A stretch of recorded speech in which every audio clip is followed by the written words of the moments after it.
এগারোটা দাম করছেন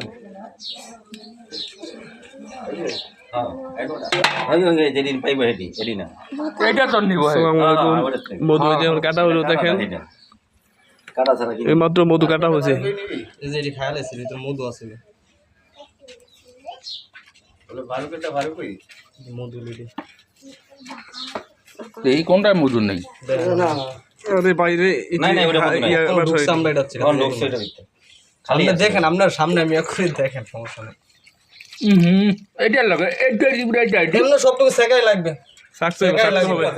ওই মগটির ভিতরে জিব্রাও খেয়াতে ওইটা জিব্রাও ভালো নাই জিব্রাও আপনি দেখেন এটা চিপড়ে নিবেন না